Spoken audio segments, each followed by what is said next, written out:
स्वागत है आप सभी का मेरे YouTube चैनल एजुकेशनल स्टोरी में। आज की कहानी है मन्नू भंडारी जी की कहानी एक बार और। अगर आपको हमारी कहानी पसंद आई तो कृपया हमारे चैनल को लाइक एंड सब्सक्राइब जरूर करिएगा। कहानी शुरू करते हैं। सारा सामान बस पर लग चुका है। बस छूटने में 5 मिनट बाकी है। ड्राइवर अपनी सीट पर आकर बैठ गया है।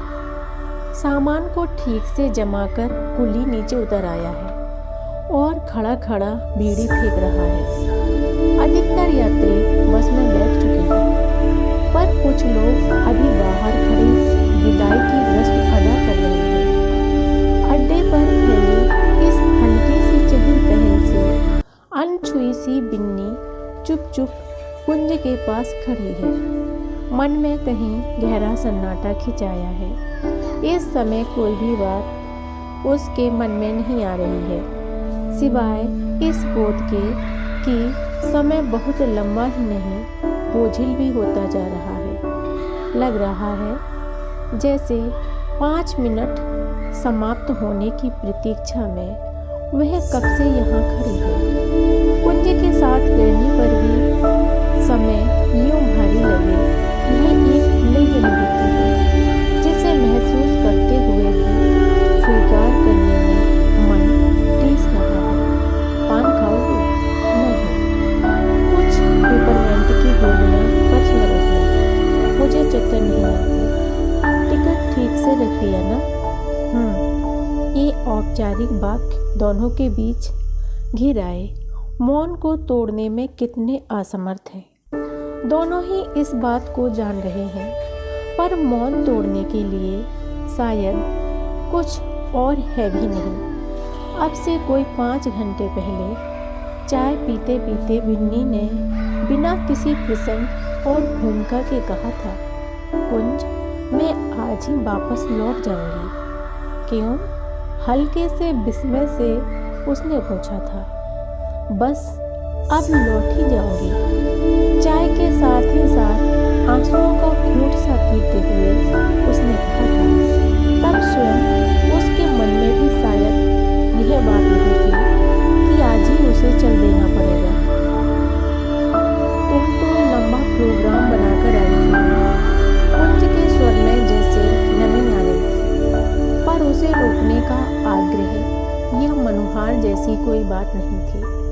उसके चेहरे के रह रहकर बदलते भावों से उसके मन की दुविधा का आभास जरूर मिल रहा था। बिन्नी बूंद बूंद चाय सिप करके अकारण ही समय को खींच रही थी। तभी बैरा अखबार दे गया तो कुंजी को जैसे एक सहारा मिल गया। बिन्नी उठी और सूटकेस ठीक करने लगी। अधिकतर साड़ियों की तह भी नहीं खुली थी, फिर भी उन्हें निकाल कर जमाने लगी। हर क्षण उसे लगा था कि कुंजी दोनों के बीच खींच आए। इस तनाव को तोड़कर उसे बुरी तरह डांटेगा और गुस्से में आकर सूटकेस का एक एक कपड़ा निकालकर बाहर फैला देगा, पर ऐसा कुछ नहीं हुआ। बड़ी देर तक बिन्नी इधर के कपड़े उधर करती रही, फिर जाकर खड़ी होकर नीचे से गुजरते सैलानियों को देखती रही और कुंज बड़े निरर्थक से कामों में अपने को व्यस्त बनाए रखने का अभिनय करता रहा और उस समय का मौन यहाँ तक खिंचा चला आया। कंडक्टर ने सीटी बजाई। बिन्नी ने देखा कि एक बड़ी ही निरीह सी कातरता कुंज के चेहरे पर उभर आई है। बिन्नी का अपना मन बहने बहने को हो आया, पर अपने को भरसक साधिती सी बस में चढ़ने लगी। कुंज ने हल्के से उसकी पीठ पर हाथ रखकर उसे सहारा दिया। बस स्टार्ट हुई तो कुंज ने कहा, पहुँच कर लिखना। बिन्नी से स्वीकृति में सिर भी नहीं हिलाया गया। बस चल पड़ी तो उसके खाली मन पर आक्रोश, निराशा, अवसाद और आत्मग्लानि की परतें जमने लगी। आंसुओं को आंख की कोरों में ही पीते हुए वह बाहर देखने लगी। मोड़ पर एक बार उसने पीछे की ओर मुड़कर देखा। बस धूल के जो गुब्बार छोड़ आई थी उसके बीच कुंज का सिर दिखाई दिया। पता नहीं वह किस ओर देख रहा था। मोड़ के साथ ही बस ढलान पर चलने लगी। चारों ओर फैली हुई पहाड़ियों और उसके बीच अंगड़ाई लेती हुई सुनसान घाटियाँ। कुंज ऊपर भी छूट गया है और बस उसे तेजी से नीचे की ओर ले जा रही है। नीचे नीचे पीछे कोई बराबर खांस रहा है, जैसे दमे का मरीज हो। इस लगातार की खांसी से बिन्नी को बेचैनी होने लगी। उसने पीछे मुड़कर देखा। सबसे पिछली सीट पर एक बूढ़ा पैर ऊपर उठाए, घुटनों में मुंह छिपाए लगातार खांसे जा रहा है। थोड़ी देर में उसकी खांसी बंद हो गई तो बिन्नी बड़ी बेकली से उसके फिर खांसने की प्रतीक्षा करने लगी। जब फिर खांसी चलने लगी तो उसे जैसी राहत मिली और हर बार यही होता। उसके खाली मन को टिकने के लिए जैसे एक सहारा मिल गया। बस से उतरी तो बिन्नी को लगा जैसे उसका सिर बहुत भारी हो आया है। हवा वास्तव में शायद उतनी गर्म नहीं थी जितनी पहाड़ पर से आने वालों को लग रही थी। बिन्नी ने वेटिंग रूम में जाकर हाथ मुंह धोया, सिर पर ढेर सारा ठंडा पानी डाला और पंखे के नीचे बैठ गई। प्लेटफॉर्म पर इस समय सन्नाटा सा ही था। बस से उतरे हुए यात्री वेटिंग रूम में समा गए। नीली वर्दी वाला कोई खलासी इधर उधर आता जाता दिखाई दे जाता था। धीरे धीरे सांझ उतरने लगी तो बिन्नी की आंखों में कल की सांझ उतर आई। हवा में काफ़ी ठंडक थी, फिर भी चढ़ाई के कारण बिन्नी और कुंज के चेहरे पर पसीने की बूंदें झलक आई थीं। बिन्नी चुपचाप चल रही थी, अपने में ही डूबी आत्मलीन सी। कुंज शायद समझ रहा था कि फूली हुई सांस के कारण उससे कुछ बोला नहीं जा रहा है, पर नहीं, बिन्नी के पास उस समय बोलने के लिए कुछ था ही नहीं। केवल यह एहसास था कि सारी बात खिंचकर ऐसे बिंदु पर आ गई है जहाँ शायद कहने सुनने के लिए कुछ भी नहीं रह जाता। कहीं बैठ जाए अब तो। चुप चुप चलने से ऊबकर बिन्नी ने कहा, बहुत थक गई। हाँ, अब तो सचमुच बहुत थक गई। और जब उसने कुंजी की कुछ टटोलती सी नज़रों को अपने चेहरे पर टिका पाया तो उसे लगा जैसे कुंज ने उसकी बात को किसी और ही अर्थ में ग्रहण किया है। बैठते ही कुंज ने उसका हाथ अपने हाथ में ले लिया। यह स्पर्श होश संभालने के बाद पुरुष स्पर्श से उसका परिचय इस स्पर्श ने ही कराया था। इसी स्पर्श ने भीतर तक गुदगुदा कर और रोम रोम में बसकर उसे उठते यौवन का एहसास कराया था। आज एकाएक ही कितना अपरिचित हो उठा है यह स्पर्श, सर्द और निर्जीव। फिर भी उसने अपना हाथ खींचा नहीं। सुनी सुनी नज़रों से सामने फैली पहाड़ियों और नीचे उतरती घाटियों को ही देखती रही। कुंज का हाथ थरथराने लगा। वह समझ गई कि कोई बात है जो उसके भीतर घूमर रही है। पहले जब कभी उसे इस बात का आभास भी मिलता था तो कितनी उत्सुक हो उठती थी वह जानने के लिए। आज वह न कोई उत्सुकता दिखा रही है न आग्रह कर रही है। भीतर ही भीतर तो वह जानती भी है कि कुंज क्या बात करेगा। उसने मधु का पत्र पढ़ लिया था।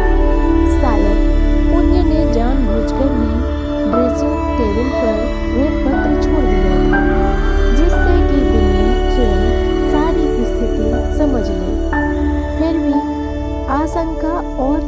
आशा का मिला जुला भाव बिन्नी के मन में रह रहकर तैर रहा है। कुंज सारी बात को किस रूप में रखता है, किस अधिकार से वह कहेगा कि बिन्नी तुम लौट जाओ, अपने को काट लो। वह जानने सुनने को उत्सुक भी है, साथ ही यह भी चाहती है कि दोनों के बीच कभी यह प्रसंग उठे ही नहीं। बस ऐसा ही एकांत हो, ऐसी ही निर्विघ्न शांति हो।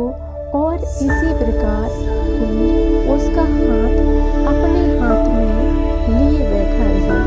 बिन्नी कुंज अटक जाता है, फिर धीरे धीरे बिन्नी का हाथ सहलाने लगता है। बिना देखे भी बिन्नी जान लेती है कि बड़ी ही दयनीय सी व्यवस्था उसके चेहरे पर उभर आई है। बिन्नी तुम ही बताओ मैं क्या करूं? मेरी आस्था ही मेरे लिए बहुत भारी पड़ रही है। यह सब अब मुझसे चलता नहीं। यह दोहरी जिंदगी, यह हर क्षण का तनाव, वाक्य उससे पूरा नहीं हो पाता। बचे हुए शब्द स्वर के भर्राएपन में ही डूबकर रह जाते। बिन्नी कुछ नहीं कहती, केवल अंधेरे में कुंज के चेहरे पर उभर आए भावों को देखने की कोशिश करती है, विश्वास करने की कोशिश करती है कि यह सब कुंज ही कह रहा है। भीतर ही भीतर कुंज के ही कुछ वाक्य टुकड़ों टुकड़ों में गूंजते हैं। बिन्नी शादी मुझे इतना संकीर्ण नहीं बना सकेगी कि मैं अपने और सारे संबंधों को झुठला ही दूं। शादी अपनी जगह रहेगी और मेरा तुम्हारा संबंध अपनी जगह। पता नहीं उस समय इन बातों से उसने अपने को समझाया था या बिन्नी को। कुंज उसके बाद कुछ नहीं कह पाता। थोड़ी देर बाद वह कहता है, तो केवल यही, बहुत अंधेरा घिर आया है, अब लौट चलें वरना। और बिन्नी चारों ओर घिरते हुए इस अंधेरे को मन की अनेक परतों पर उतरता हुआ महसूस करती है। लौट जाने की आवश्यकता को भी महसूस करती है, पर समझ नहीं पाती कि आखिर लौट कर जाए कहाँ। रात आधी के करीब बीत चुकी है। कमरे के सारे खिड़की दरवाजे बंद हैं। फायर प्लेस में जलती लकड़ियों का चटपट शब्द ही कमरे के मौन को चीर रहा है। कुंज ने कमरे की बत्ती बंद कर दी है। केवल लकड़ियों का पीला पीला आलोक ही कमरे में थिरक रहा है, जिसके साथ दीवारों पर न जाने कैसे बेडौल से साए कांप रहे हैं। उसे लगा वह जब भी कुंज के साथ होती है, ऐसी ही बेडौल छायाएं उसे हमेशा घेरे रहती हैं। कॉफ़ी के खाली प्याले टेबल पर पड़े हैं और थकी सी बिन्नी सोफे पर ही तकिया दबाकर अधलेटी सी पड़ी है। सिगरेट के धुएं के पारदर्शी बादलों के पीछे से झांकता हुआ कुंज का चेहरा बिन्नी को एक भावहीन मूर्ति की तरह लग रहा है। एकाएक बिन्नी को लगा जैसे बड़ी देर से चुपचाप बैठी है और इस एहसास के साथ ही उससे वह एकांत बड़ा बोझिल लगने लगा। एकांतिक क्षणों का मौन यूँ शब्दों से भी ज़्यादा मधुर होता है, पर लगा इसके पीछे तो कुछ और ही है। शायद चाह कर भी कुछ ना कह पाने की व्यवस्था, बिना सुने ही सब कुछ जान लेने की व्यथा। कुंज सिगरेट का आखिरी कस लेकर उसे मसल कर भरी हुई ऐश ट्रे में ठूस देता है। फिर शब्दों को ठेलता हुआ सा वह कहता है, बिन्नी, तुम्हें लेकर मैं अपने को बहुत अपराधी महसूस करता हूँ और अब अपनी बात की प्रतिक्रिया जानने के लिए बिन्नी के चेहरे की ओर देखने लगता है। बिन्नी का अपना मन हो आता है कि वह देखे कि उस पीले पीले आलोक में उसका चेहरा कैसा लग रहा है। कुंज की सीधी नज़रें उसे हमेशा बेचैन कर देती हैं। उसे लगता है जैसे अनायास ही कुंज की नज़रों में तुलने का भाव उभर आया है। यूँ किसी और के संदर्भ में देखे परखे जाने की भावना हमेशा उसके मन को कचोटती है। पता नहीं कुंज के मन में यह भाव रहता भी है या नहीं, पर वह स्वयं इस भाव से कभी मुक्त नहीं हो पाती। तुम शादी कर लो बिन्नी, मेरी दुर्बलता की कीमत आखिर तुम क्यों चुकाओ। मुझे लगता है कि जब तक मैं निर्ममता से अपने को काट नहीं लेता, तुम किसी और दिशा में सोचोगी ही नहीं। इस बार मुझे कुछ निर्णय ले ही लेना चाहिए। और वह जैसे आँखों के आगे छाई धुंध को दूर करने के लिए दोनों हाथों से आँखें मसलने लगता है। एकाएक ही बिन्नी का मन बेहद बेहद कटु हो जाता है। मन होता है सुलगती नज़रों से एक बार कुंज को देखें, पर वह छत की ओर देखने लगती है। आँखों के आगे मधु के पड़े हुए पत्र की पंक्तियाँ उभर आती हैं। तुमने विवाह से पहले एक बार भी मुझे बता दिया होता कि तुम किसी और के साथ वचनबद्ध हो तो मैं कभी तुम दोनों के बीच नहीं आती। किसी और का अधिकार छीनने की मेरी आदत नहीं, पर जो अधिकार तुमने स्वेच्छा से दिया उसमें बंटवारा करना भी मेरे लिए संभव नहीं। आज भी अपना मन साफ करके मुझे बता दो, मैं चुपचाप लौट जाऊंगी। पर उस समय फिर गोद में छिपाकर आंसू मत बहाना। तुम जानते हो तुम्हारे आंसू मुझे कितना दुर्बल बना देते हैं। मैं तुम्हारे निर्णय की प्रतीक्षा करूंगी, इधर या उधर। और कुंज ने शायद निर्णय लेने के लिए ही उसे यहाँ बुलाया है। वह जानती है निर्णय उधर का ही हुआ है। इधर तो जब होना चाहिए था तब नहीं हुआ, जब हो सकता था तब नहीं हुआ, तो अब क्या होगा। कुंज शायद अपने निर्णय का समर्थन करवाना चाहता है कि बिन्नी स्वयं कहे कि मैं अपने को काट लेती हूँ और वह इस कटने की जिम्मेदारी सीधे बिन्नी पर या बिन्नी के हित पर डालकर अपराध भावना से मुक्त हो सके। निर्णय उधर का हो चुका है, इसीलिए तो कुंज ने गोदी में सिर रखकर रोने के लिए उसे यहाँ बुलाया है। यदि इधर का होता तो शायद आज मधु की गोदी में सिर रखकर कुंज रो रहा होता। बात फिर वही टूट गई। बिन्नी ने अच्छी तरह महसूस किया कि जो कोमल तंतु उन दोनों को बरसों से बांधे चला आ रहा था, आज जैसे वह टूट गया है। उन दोनों के बीच कुछ था जो मर गया है। टूटने मरने का यह बोध रात में और भी गहरा हो गया था। अब दो लाशों की तरह वे साथ सोए थे। कुंज सो सका था या नहीं, पर बिन्नी की नम आँखों के सामने सारी रात जाने कैसे कैसे चित्र ही तैरते रहे। पिछले साल नैनीताल में कुंज के साथ बिताए हुए दिनों के चित्र थे।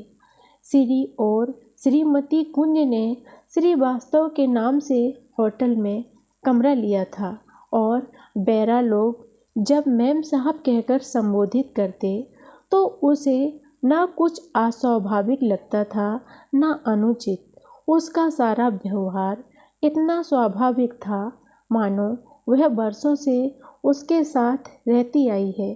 उसकी एक एक आदत और आवश्यकता से वह खूब अच्छी तरह परिचित है। झील के किनारे की वे बातें आज भी उसे याद हैं। जो शायद कभी उसके जीवन की सच्चाई नहीं बन सकी, शायद कभी बन भी नहीं सकेगी। उन्मुक्त प्यार का वह संबंध जिसे विवाह या किसी ऐसे औपचारिक बंधन की आवश्यकता नहीं होती। बिन्नी की आंखों में आंसू चूं पड़े, मन बहुत डूबने लगा तो उसने आंख खोल दी। फायर प्लेस की लड़कियां बुझ चुकी थीं, अंगारों पर भी राख जम चुकी थी।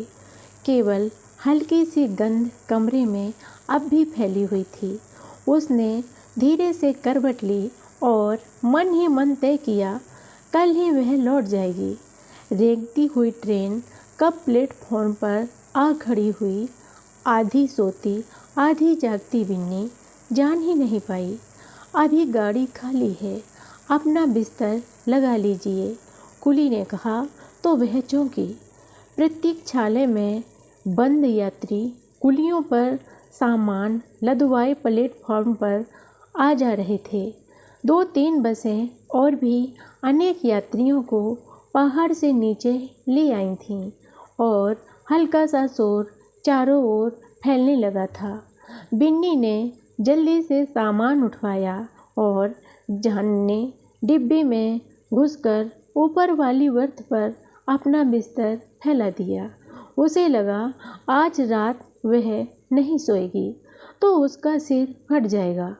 थोड़ी देर तक खिड़की के पास बैठी प्लेटफॉर्म की भीड़ को ही देखती रही, पर जब भीड़ बढ़ने लगी तो ऊपर चढ़ गई। आंख बंद करने पर भी उसे रोशनी का चौंधा असहाय लगता है, जैसे किसी ने चेहरे के सामने टॉर्च जला दी हो। उसने साड़ी का पल्ला आंख पर डाल लिया।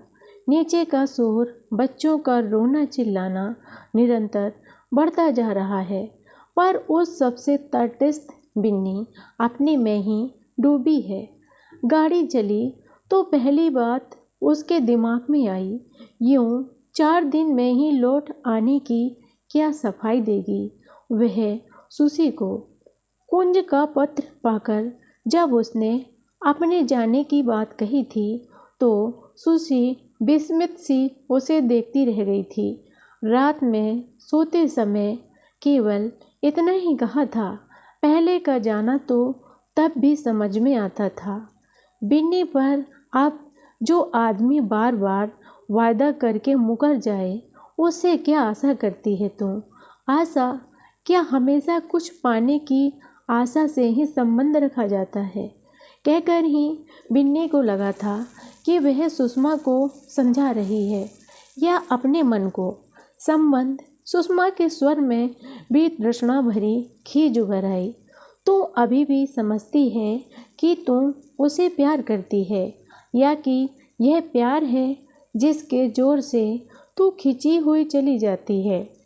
क्यों अपने को धोखा दे रही है बिन्नी? अब तेरे संबंध का आधार प्यार नहीं, प्रेस्टीज है, कुचला हुआ आत्मसम्मान। तुझे कुंज नहीं मिला तो तू अपने को बर्बाद करके भी यह संभव नहीं होने देगी कि वह मधु को मिले। बिन्नी भीतर तक तिलमिला उठी। मन हुआ चीख कर सुषमा को चुप कर दे, पर वह भिजे गले से केवल इतना ही कह सकी, तू चुप हो जा सुषमा। थोड़ी देर तक बिन्नी प्रतीक्षा करती रही थी कि सुषमा कोई और कड़ी बात कहेगी, लेकिन सुषमा सचमुच ही चुप हो गई। बिन्नी समझ गई सुसी बहुत नाराज है। हल्की नाराजगी में सुसी खूब लड़ती है, पर जब बात उसके लिए असहाय हो जाती है तो वह चुप हो सकती है। कुंज ने उन दोनों के बीच एक दीवार खड़ी कर दी है और हर बार ही कुछ ऐसा होता है कि उस दीवार पर अनचाही ही एक प्लास्टर और चढ़ता जाता है। बिन्नी सुषमा के आक्रोश को समझती है, पर सुसी है कि उसके मन की बात नहीं समझ पाती, शायद कभी समझ भी नहीं पाएगी। बिन्नी का मन हुआ सुषमा उससे लड़ ले, कुछ और कटु बातें उसे सुना दे, पर यूँ चुप न हो। सब घर वालों से अपने को काट कर बिन्नी यहाँ रह रही है। कैसी कैसी मानसिक यंत्रणाओं से वह गुजरी है, पर सुसी का सारा सहारा उसे हमेशा मिलता रहा है। गलत और सही कामों में उसका समर्थन मिलता रहा है, पर इस बार जैसे वह उस आखिरी सहारे को भी तोड़कर कुंज के पास चली आई थी। अब क्या कहेगी वह सुसी को। उसकी बंद पलकों में आंसू चूं पड़े।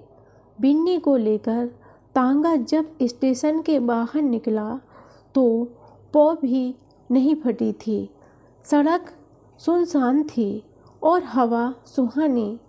जमादार ऐन भोर की मस्ती में हवा तुम धीरे बहोगी तान के साथ सड़क झाड़ रहा था।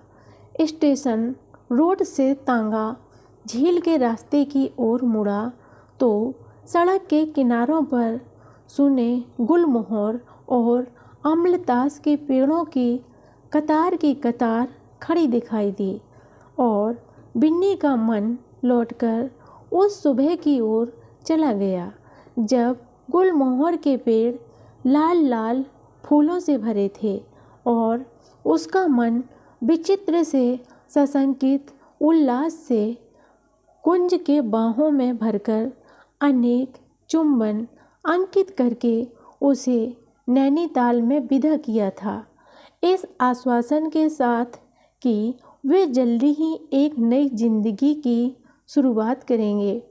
उस दिन जब उसका तांगा इस तरफ मुड़ा था तो उसे लगा था कि उसकी ज़िंदगी भी अब फूलों के रास्ते की ओर मुड़ गई है।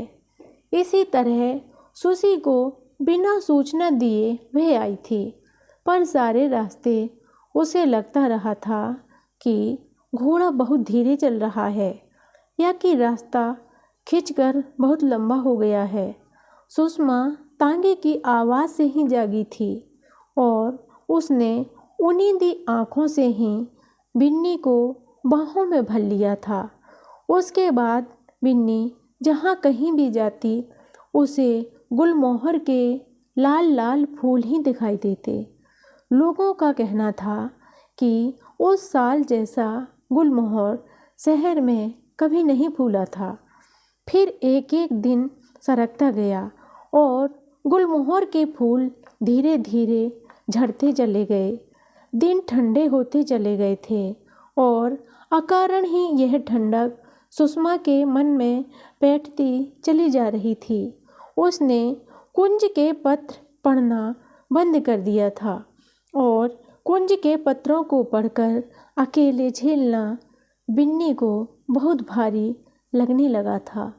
कुंज को लेकर उसके अपने मन में ना जाने कितना आक्रोश और क्षोभ भरा था, पर सुषमा के सामने होते ही उसे कुंज का मुखौटा ओढ़ना पड़ता था और तब उसका कष्ट कई गुना हो जाता था।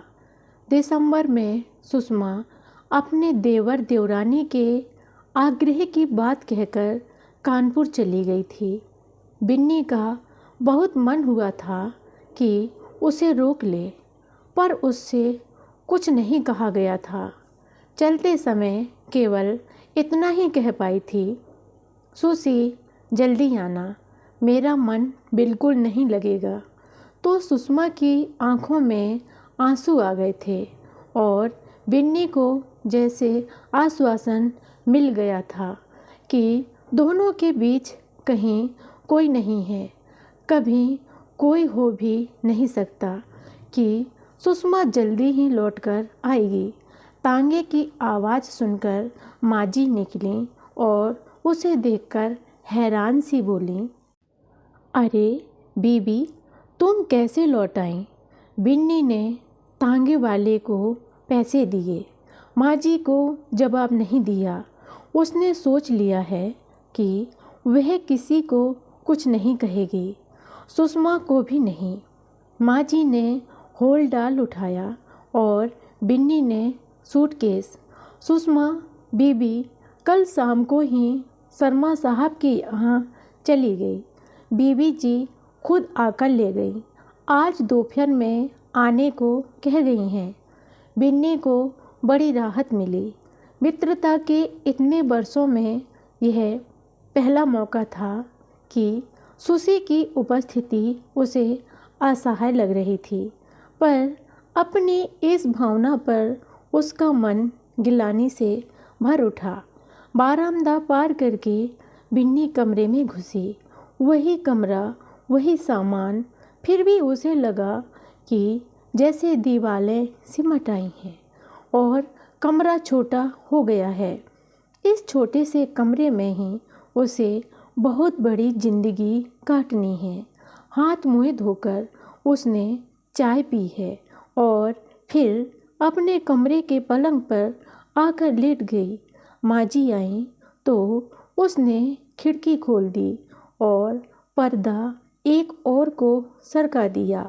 सुबह की कोमल धूप में बिन्नी का शरीर नहा उठा, पर खिड़की की सलाखों ने उसके शरीर को कई टुकड़ों में बांट दिया और यूं कटी बंटी बिन्नी दोपहर तक यूं ही लेटी रही। सुषमा आई तो हैरान, तो कैसे लौट आई? यूं ही मन नहीं लगा इस बार। इस बात पर ध्यान दिए बिना सुशी की तेज नज़रें बिन्नी के मन में उतरती जा रही थीं। बिन्नी खुद जानती थी कि जो कुछ उसने कहा वह विश्वास करने लायक नहीं है।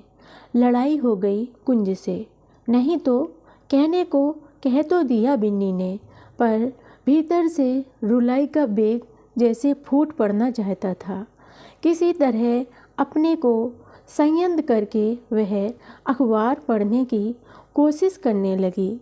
सुषमा भीतर गई तो बिन्नी ने सोचा कि अब वह लौटकर नहीं आएगी। वह उससे कोई बात नहीं करेगी। साथ रहकर भी उन्हें अजनबियों की तरह ही रहना पड़ेगा। हो सकता है सुषमा यहाँ से चली ही जाए, पर तभी हाथ में बिनाई लिए सुषमा आकर सामने की कुर्सी पर बैठ गई। सुषमा हमेशा की तरह सहज लग रही थी, मानो 4 दिन पहले उसके बीच कुछ हुआ ही ना हो। बिन्नी अखबार एक और पलटकर पलंग पर ही बैठ गई। नहीं, सुषमा को वह अपने से यूं कटने नहीं देगी। उसने पीठ पर फैले बालों को हथेली पर लपेटकर ढीला सा जूड़ा बना लिया और सब कुछ बता देने के लिए भीतर ही भीतर जैसे अपने को तैयार करने लगी। तेरा यूं लौट आना बड़ा विचित्र संयोग है, कहूँ बड़ा शुभ संयोग। और सुषमा ने अपनी नज़र बिनाई पर से उठाकर बिन्नी के चेहरे पर गड़ा दी, जहाँ विस्मय का भाव गहरा होता जा रहा था। दिनेश भैया का पत्र देख लिया ना? नहीं तो कहाँ है? सुषमा की बात का सूत्र इस पत्र में होगा। इस बात का अनुमान सा लगाते हुए उसने पूछा। तेरी दराज ही में तो रख दिया था मैंने। और सुषमा ने उठकर उसे पत्र पकड़ा दिया। पत्रों की बेसब्री से राह देखने वाली बिन्नी सवेरे से आकर दराज तक ना खोले। यह सब उसकी जिस मानसिक स्थिति का सूचक है, सुशी उसे खूब समझ रही है, पर उसने सोच लिया है कि वह उस बारे में कोई बात नहीं करेगी। बिन्नी बंद लिफाफे को यूं ही उलट पुलट कर देखती रही और मन में जो सबसे पहली बात उठी वह यह कि क्या सचमुच ही सुशी ने अपने को बिन्नी से एकदम काट लिया है, वरना सुषमा तो नाराज होने से पहले तक कुंज तक के पत्र इस अधिकार से पढ़ती थी मानो वे उसी के लिए लिखे गए हों। सुषमा के विवाह के पहले तक दोनों का हर काम साझे में चलता था। श्याम जी के विदेश जाने के बाद सुषमा बिन्नी के पास आकर रहने लगी तो वह टूटा हुआ क्रम फिर जुड़ गया था। लेकिन अब बिन्नी ने पत्र पढ़ लिया तो सुषमा ने प्रतिक्रिया जानने के लिए उसकी ओर देखा। बिन्नी भावहीन चेहरा लिए पत्र को मोड़ती खोलती रही। उसके कुछ भी समझ में नहीं आया वह क्या कहे। पत्र में विशेष कुछ था भी नहीं। इधर उधर की 2-4 बातों के बाद सूचना थी कि नंदन अपने काम से आ रहा है, शायद 10-12 दिन ठहरेगा। उसके साथ रसगुल्ले का एक टिफ़िन भेज रहे हैं। अच्छा हुआ तू आ गई। मैं तो समझ ही पा रही थी कि दिनेश भैया को क्या जवाब दूं। बिन्नी समझ गई कि दिनेश भैया ने सुषमा को अलग से भी पत्र लिखा है।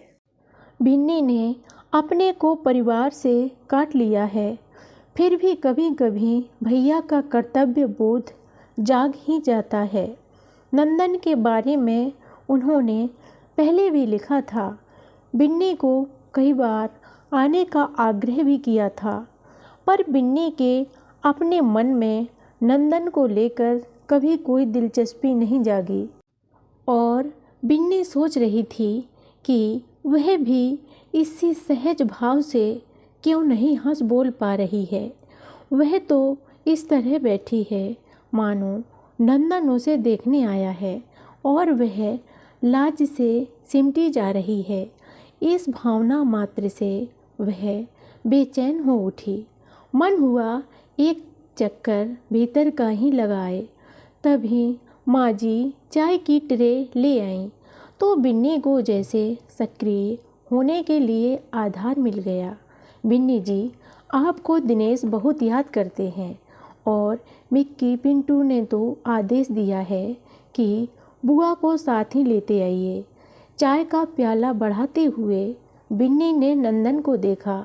क्या सचमुच उसे सबने बुलाया है या कि क्या भैया ने नंदन को इस तरह का कोई संकेत दे रखा है? यहाँ आपका काम क्या रहेगा? किस प्रोजेक्ट पर आई हैं आप? इतनी देर में बिन्नी की ओर से पहला प्रश्न था। हमें विभिन्न प्रांतों के आदिवासियों की विवाह पद्धति पर तथ्य इकट्ठे करने हैं। यह तो बड़ा दिलचस्प काम है। ओह, बड़ा दिलचस्प, वेरी इंटरेस्टिंग। मैं तो चकित हूँ कि इस अकेले देश में कितने तरह के रस्म रिवाज हैं और फिर बातें विभिन्न प्रकार की विवाह पद्धतियों पर ही चल पड़ी। नंदन जब जाने लगा तो यह तय हुआ कि जब भी वह खाली होगा बिना किसी औपचारिकता के यहाँ आ जाया करेगा। यहाँ के जो 3-4 दर्शनीय स्थान हैं वे साथ ही देखे जाएंगे। उस दिन चले जाने के बाद भी बड़ी देर तक नंदन उस घर में बना रहा। बीतते अक्टूबर की सांझ बिन्नी छत पर चली आई। सामने सड़क पर गायों का एक झुंड सारे वातावरण को मटमैला बनाता हुआ गुजर गया है। पीछे के मैदान में गुल्ली डंडा खेलते हुए बच्चों का शोर बहुत साफ सुनाई दे रहा है। बिन्नी निरुद्देश सी वही सब देख रही है। उस दिन के बाद 3 दिन बीत गए, नंदन नहीं आया। यूँ वह कह गया था कि 2-2, 3-3 दिन के अंतराल से ही वह आ पाएगा। फिर भी हर दिन सुषमा ने उसकी खिंचाव को अनायास ही तोड़ दिया था। पर आज सवेरे जब से कुंज का पत्र आया है, सुषमा फिर चुप है। बिन्नी जानती है कि 14 साल पुरानी इस घनिष्ठ मैत्री का आज अपना कोई अस्तित्व नहीं रह गया है। दूसरे ही उसके निर्णायक हो गए हैं। बस सवेरे से वह अकेली अपने कमरे से उठकर कभी सामने के छोटे से लॉन में गई है तो कभी पीछे के आंगन में। नई आई पत्रिका की हर कहानी उसने शुरू की है पर पूरा किसी को नहीं किया। दिन में 1 घंटा लेटी है पर नींद 1 मिनट को नहीं आई। सुषमा तनाव के ऐसे क्षणों में भी कैसे इतनी सहज रह लेती है। सवेरे से ही वह श्याम जी के लिए स्वेटर बना रही है। बिन्नी अपना मन ऐसे कामों में जरा भी नहीं लगा पाती।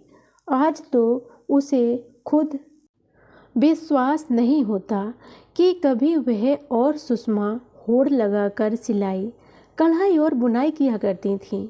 घंटों घूम घूम कर साड़ियाँ और चूड़ियाँ खरीदती थीं। सुशी को आज भी इन सारे कामों में वैसी ही रुचि है। यह तो बिन्नी ही है जो बदल गई है। उसने माँ-जी की खाट बिछाई और बाँह का तकिया बनाकर चित लेट गई। कुंज ने उसे अब पत्र क्यों लिखा? कई बार उसने वह पत्र पढ़ा है। वे ही शब्द, कुछ प्यार के, कुछ मजबूरी के, कुछ अपनी आस्था और मान्यताओं के, भावनाओं की लाश ढोते हुए ये शब्द उसे अब कहीं नहीं छूते। वह जानती है यह मात्र एक औपचारिकता है जिसे निभाने के लिए कुंज मजबूर है। वह आज तक नहीं समझ पाई कि कुंज उससे आखिर चाहता क्या है। सुषमा की बात तो उसे भीतर तक कपा देती है। सुषमा कुंज को लेकर बहुत संकीर्ण और कटु हो गई है। आज से 5 साल पहले तक कुंज दुनिया का सबसे उत्कृष्ट व्यक्ति था। आज सबसे निकृष्ट। सारी मजबूरियों के बावजूद वह उसे माफ नहीं कर पाती है। उसे वह मजबूरी ही नहीं लगती। वह कभी सुषमा की बात से सहमत नहीं हो पाई है, पर सुषमा अपनी हर बात दावे के साथ कहती है। व्यक्तियों का विश्लेषण करने की अपनी क्षमता पर उसे गर्व है। बिन्नी कौन कोई ऐसा दावा है, ना गर्व। वह तो जितनी सोचती है उतने ही उलझती जाती है और फिर उसका दिमाग सुन्न हो जाता है। बिन्नी ने जरा सा सिर उठाकर देखा तो सीढ़ियों पर सुशी खड़ी थी। नंदन आए हैं और वह जैसे आई थी वैसे ही लौट गई। बिन्नी क्षण भर यही सोचती रही कि यह मात्र सूचना है या बुलावा। फिर वह उठी। खड़े होते ही सामने फाटक पर खड़ी जीप दिखाई दी। आश्चर्य है, उसने जीप की आवाज़ तक नहीं सुनी। नीचे उतरकर उसने साड़ी और बाल ठीक किए। ख्याल आया सुषमा ने सूचना देने के लिए ऊपर आने का कष्ट यूं ही नहीं किया। वह चाहती है कि नंदन के सामने बिन्नी ठीक से ही आए। उसका अपना मन हो रहा है कि कम से कम वह साड़ी बदल ही ले, पर फिर वह यूं ही घुस गई। बिन्नी के घुसते ही नंदन ने स्वागत किया। आइए बिन्नी जी। तो बिन्नी को लगा यह ऐसी ही कोई बात तो उसे कहनी चाहिए थी। वह मुस्कुराकर बैठ गई। नंदन बात का टूटा सूत्र जोड़कर फिर सुषमा के साथ व्यस्त हो गया। यहाँ के आदिवासियों की तलाक की प्रथा पर बात हो रही थी। शायद बिन्नी का मन बात में नहीं है। शायद रह रह कर उसकी नज़र नंद की बाईं कनपटी पर बने घाव के निशान पर चली जाती है। वह सोच रही है किस चोट का होगा यह निशान, कैसे लगी होगी। आप लोग अनुमति दें तो एक सिगरेट पी लो। और अनुमति का अवसर दिए बिना ही उसने जेब से सिगरेट और लाइटर निकाला। लाइटर देखकर बिन्नी चौंकी। कुछ इसी तरह का लाइटर उसने कुंज को उपहार में दिया था। नहीं, आज वह केवल कुंज से ही मिलेगी। भीतर ही भीतर उसने जैसे निश्चय किया। सुषमा किसी बात पर नंदन से बहस करने लगी है। शायद बिन्नी सुन अवश्य रही है, पर केवल सुन भर रही है। उसे लग रहा है जैसे कुछ ध्वनियाँ हैं जो कमरे में तैर रही हैं, कुछ शब्द हैं जो कमरे में बिखरे हुए हैं। विवाह, प्रेम, तलाक, आज का जीवन। एकाएक बिन्नी अपने चेहरे पर नंदन की सीधी नज़रें महसूस करती है। उसकी नज़रें हैं कि उसे कहीं भीतर से खींचकर बाहर ले आती हैं। आप इस विषय पर क्या सोचती हैं बिन्नी? बिन्नी चुप। उसे पता नहीं विषय क्या है, पर नंदन की नज़रें हैं कि हट नहीं रही हैं। तब किसी तरह होठों पर जबरन हल्की सी मुस्कुराहट खींचकर धीरे से वह कहती है, मैं इन विषयों पर कुछ भी नहीं सोचती। लीजिए, तब आप क्या सोचती रहती हैं इतना चुप चुप रहकर?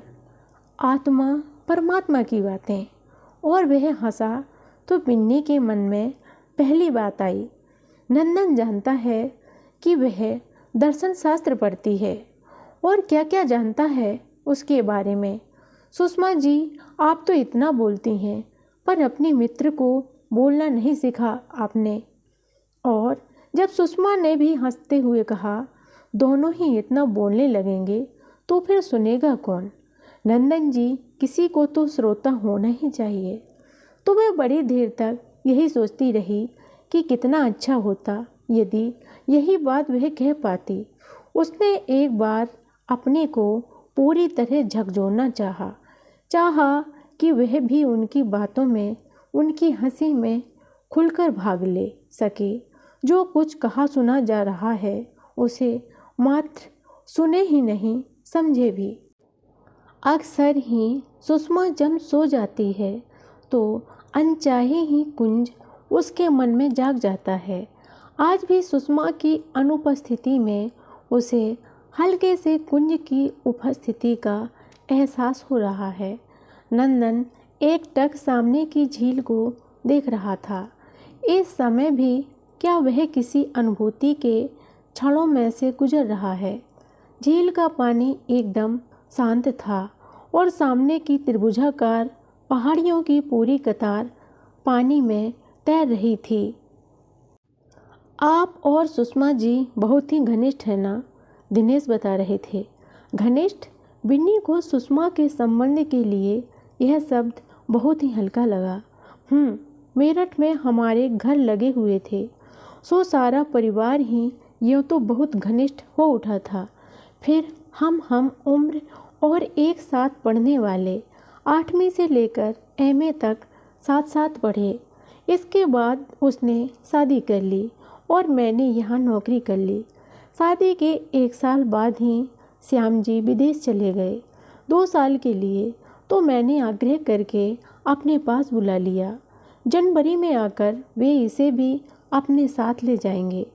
फिर एक क्षण ठहर कर बोली, मेरे लिए तो फ्रेंड, फिलोसफर, गाइड सभी कुछ हैं। मन में कहीं कौंधी, पितु मात सहायक, स्वामी सखा, कुंज कहाँ करता है। इसके जाने से तो आप बहुत अकेली हो जाओगी। और सिगरेट का आखिरी कस खींचकर जरा सा आगे को झुककर उसने टोटे को पानी में उछाल दिया। वह जलता हुआ टुकड़ा डुब से पानी में डूब गया। बिन्नी ने गौर से नंदन को देखा। इस निमंत्रण के पीछे, इन आग्रह भरे शब्दों के पीछे कुछ और भी अर्थ लिपटे हैं या नहीं? क्या नंदन सचमुच चाहता है कि बिन्नी कलकत्ता चली जाए? मुझे बड़े शहरों की भीड़ भाड़ पसंद नहीं। शुरू से ही छोटी जगहों पर रही हूँ और कुछ चुप्पी भी हूँ, इसलिए सब कुछ चुप चुप अच्छा लगता है। हंसते हुए नंदन ने बिन्नी के वाक्य को जैसे पूरा किया तो बिन्नी भी हंस पड़ी। सचमुच आप बहुत इंट्रोवर्ट हैं। इतना चुप चुप रहकर दम नहीं घुटता आपका। इस उम्र में तो आदमी को खूब बोलना चाहिए, खुलकर हंसना चाहिए। नहीं, सुषमा जी को देखिए कितना हंसती बोलती हैं। तो ऊपर से वह मुस्करा दी। भीतर ही भीतर लगा, काश उसकी जिंदगी भी सुषमा की तरह होती, निश्चिंत और अस्वस्थ। नंदन ने जेब से दूसरी सिगरेट निकाली और उसे सुलगाकर कुछ सोचते हुए बोला, अच्छा एक बात बताइए। फिर जाने क्या सोचकर रुक गया। आंखों में प्रश्नवाचक भाव आंजे। बिन्नी एकटक नंदन को देखती रही। देखिए, कुछ गलत मत समझिए, यही मेरे मन में कुछ जिज्ञासा है। बिन्नी को अपने हृदय की धड़कन तक सुनाई देने लगी। सीधे ही कुछ पूछ लिया तो? सुषमा जी और श्याम जी के संबंध तो बहुत अच्छे हैं ना?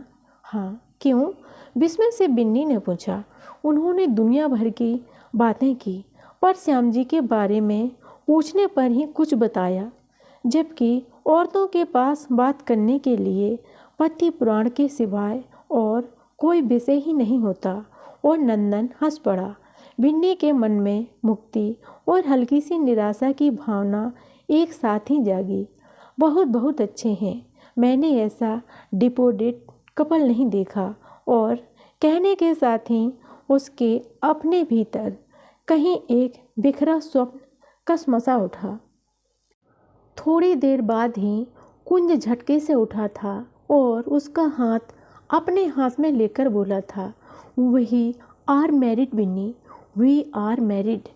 बिन्नी अवाक सी उसका मुंह देखने लगी, मानो उन शब्दों का अर्थ समझने की कोशिश कर रही हो। और तब कनॉट प्लेस की सारी लाल नीली जगमगाती बत्तियां उसके चारों ओर सिमटाई थीं और आसमान के सारे तारे दिप दिप करके उसी वाक्य को दोहराने लगे थे। पर ठीक 1 महीने बाद ही वह औंधी लेटकर रो रही थी, फूट फूट कर और बिलख बिलख कर। और सुसी गुस्से में बाबली हो हवा में मुट्ठियाँ उछाल उछाल कर चिल्ला रही थी, झूठा, नीच, धोखेबाज। विवाह की सूचना देते हुए कुंज के पत्र के टुकड़े इधर उधर छितरे पड़े थे। अब चला जाए। अपने में ही डूबी बिन्नी नंदन का उठना नहीं जान सकी, पर इस वाक्य ने जैसे उसे कहीं गहरे पानी से उभार लिया। अनायास ही उसके हाथ आंखों पर चले गए। कहीं आंसू तो नहीं आ गए? यहाँ लेटा तो समय का कुछ ख्याल ही नहीं रहा। वहाँ खाने पर सब मेरा इंतज़ार कर रहे होंगे। खड़े होकर कमीज और पतलून छाड़ते हुए कहा। तब बिन्नी को ख्याल आया कि नंदन को कुछ कहना था। वह आशा कर रही थी कि नंदन कुछ कहेगा। उसने बड़ी याचना भरी दृष्टि से देखते हुए कहा, इंतजार तो सुषमा भी कर रही होगी। और अनमनी सी बिन्नी उठी। मुझे बहुत बहुत अफसोस है, क्या करूं? आप मेरी ओर से माफ़ी मांग लीजिए। उनसे तो गुड बाय भी नहीं हो सकी। बिन्नी घाट पर फैली रोशनी में धीरे धीरे सरकती दोनों परछाइयों को देखती देखती आगे बढ़ रही थी। जरा सा आगे पीछे होने पर दोनों परछाइयाँ एक दूसरे में घुल मिल जाती। घाट की अंतिम बत्ती के नीचे नंदन ने घड़ी देखी, 8:20। फिर क्षमा याचना के स्वर में बोला, आज तो मैं आपको छोड़ते हुए भी नहीं जा सकूंगा। रात हो गई है, आप अकेली, मेरी चिंता मत करिए, मैं चली जाऊंगी। खेत पार करके ही तो सड़क मिल जाएगी, शायद कोई तांगा ही मिल जाए। दोनों कच्चे रास्ते पर आए तो नंदन ने जेब से टॉर्च निकाल कर जला दी। आपके पास टॉर्च भी नहीं है? खेत का यह रास्ता तो बड़ा उबड़ खाबड़ है, ना हो तो आप मेरी टॉर्च ले जाइए। नहीं नहीं, आप जरा भी परेशान ना हो। 3 सालों में इस रास्ते से बहुत परिचित हो गई हूँ, मुझे आदत है। और जहाँ दोनों के रास्ते अलग होते थे। नंदन रुका। अच्छा बिन्नी जी, आप अकेले कलकत्ते आएंगी, तभी मुलाकात होगी। सवेरे तो बहुत जल्दी ही हमको रवाना होना है, मिलने के लिए भी नहीं आ सकूँगा। सुषमा जी को नमस्कार कहिए और मेरा निमंत्रण उन तक भी पहुँचा दीजिए। फिर एक क्षण ठहरकर बोला, धन्यवाद तो क्या दूँ, फिर भी आप लोगों के साथ समय बहुत अच्छा कटा। बिन्नी चुप चुप बस नंदन के चेहरे को देखने की कोशिश करती रही। अच्छा बाय बाय। और उसने बिन्नी का हाथ अपने हाथ में लेकर हल्के से दबाकर छोड़ दिया। किसी तरह शब्दों को ठेलकर उसने कहा, भैया भाभी को याद करिएगा, ज़रूर ज़रूर। और वह मुड़ गया। बिन्नी पेड़ की आड़ में खड़ी होकर उसको देखती रही। अंधेरे में नंदन की आकृति एक बड़े से धब्बे में बदल गई, जो धूमिल और छोटी होते होते पेड़ों के झुरमुट में अदृश्य हो गई। अनमनी सी बिन्नी खेत पार करके सड़क पर आई। घर अभी यहाँ से भी दूर था। सड़क के दोनों ओर दूर दूर तक मैदान फैले थे। सिर के ऊपर साफ नीला आकाश तना हुआ था, जिस पर सप्तऋषि मंडल का प्रश्नवाचक दिप दिप करके चमक रहा था।